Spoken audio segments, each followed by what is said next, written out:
Hey everyone, it's Monday, and Monday is going to be my new video making day. I'm going to be on time for something for the first time in my life. Alright, so this week's topic is taken from an ask I received on Tumblr. Moving forward with my videos, I'm going to be using asks I get on Tumblr, messages I get on Instagram, any comments I get on YouTube to create follow-up videos and original videos, of course. So this ask is, how did you know that taking T, having top surgery, was the right decision for you? I'm trying to figure out what steps are right for me to take with regards to transitioning, and I just really feel lost right now.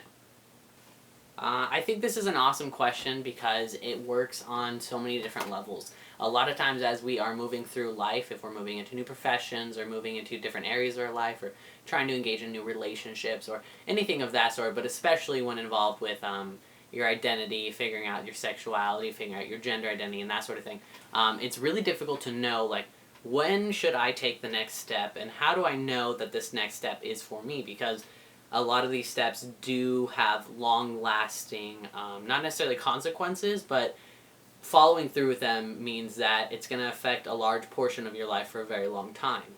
So how did I know that I was ready for testosterone and ready for top surgery?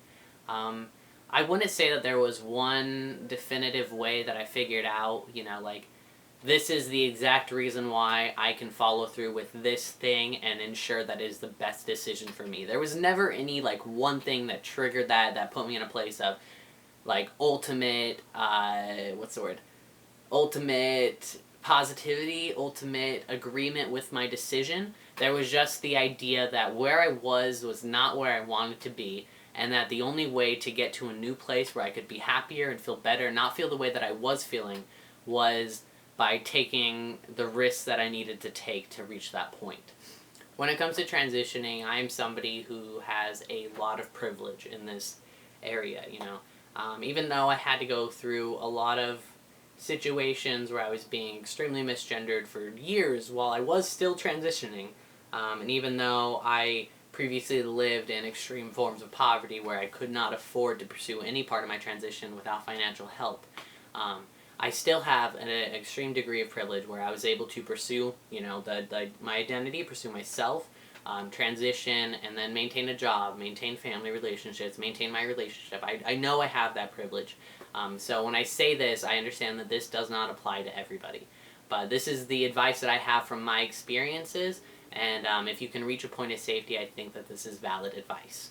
Whenever we're making decisions that will deeply impact our life, it's important to find a place of, like, centering yourself and figuring out what is the thing that you actually want, right? So if you're looking at beginning your transition, well, why do you want to begin your transition? Why does that matter to you? Why is that something that you were thinking about so hard? Not every person thinks about this.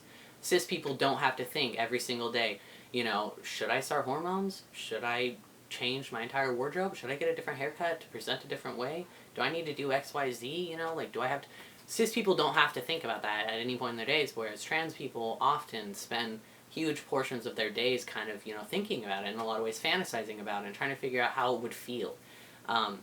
So when you're looking at the next step in your transition, or the next step in any part of your life, you have to figure out, why is it that you want to do this thing?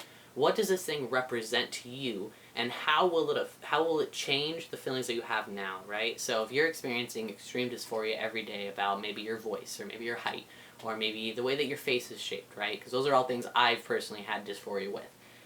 What is it that can solve those things, and what are the pros and cons of pursuing that thing? When I was looking into my transition, one of my biggest fears was definitely going bald. And now that I am transitioning, and now that I've reached this point of, like, looking at myself in the mirror and thinking, like, oh yeah, of course, that's Andrew. I know Andrew. That's me right there.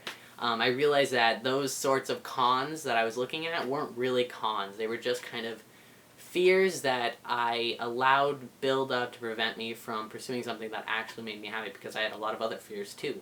So in a lot of ways I tried to convince myself that maybe testosterone wasn't for me, or maybe transitioning wasn't for me, but ultimately I knew that the only way to, not necessarily cure, but the only way to treat the dysphoria that I was experiencing was by medically transitioning. That was the only path I had, and that's the only path I can pursue to continue to feel comfortable and good and whole in my body.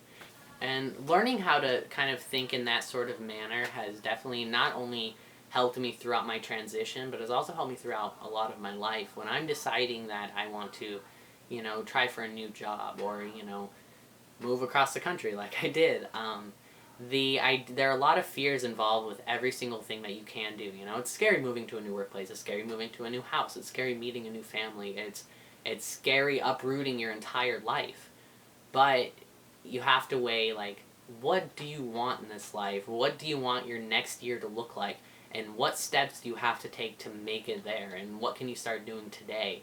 And sometimes the best thing you can start doing is just by understanding that, these decisions also are not easy to make, and these decisions are hard.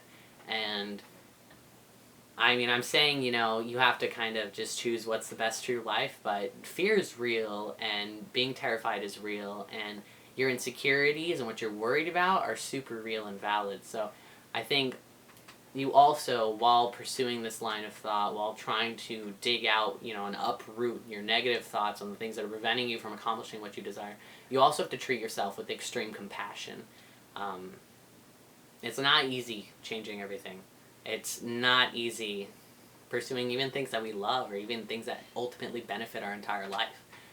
So it's also important that while you're going through this process, you're easy on yourself while you're doing it too. Some people wake up one day and they immediately know, and then they pursue it, and 2 years later they've had every surgery that they want, they've been on hormones, they've had their name changed, they've done all of that.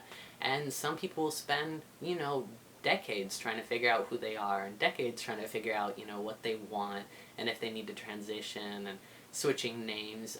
There's no one path for transitioning, and there's no one way to do it, and there's no one feeling that you need to have in order to pursue transition. So it's always a good idea that whenever you're in doubt, to be as kind to yourself as possible, because you deserve that. You deserve to feel comfortable, and a lot of these things aren't comfortable. So learning how to say, hey, this is really hard, you're struggling with this, and that's kind of a bummer. Let's take a self-care day. Let's take some time to, sit back and not worry about it for a minute. Let's do something else for a little while, and not feel like you have to know everything right now. Because you're not going to know everything in the moment. You're not going to know everything after you watch this video. You're not going to know everything tomorrow, Our identities are fluid. Our lives are fluid. The way that we live is fluid. And so it's good that while you're struggling with these things that are extremely large aspects of your life, that you're just being very kind to yourself, I think. Yeah, I hope that made sense. I'm so new to video making. I'll get better at it though, hopefully. Alright, so that's all I have for this week. I hope it made sense. I hope it helps somebody. I hope it answers your question. I hope you're doing okay too, to the person who asked me. And stay tuned for next week when I make my next video about who knows what. I have no idea. I have to plan that out. I have to figure it out. But it'll definitely be happening. Thank you for watching. Thank you for following my journey. And thank you for being patient with me while I learn how to kind of navigate all these new different modes of communicating. Yeah. Alright. Have a great night.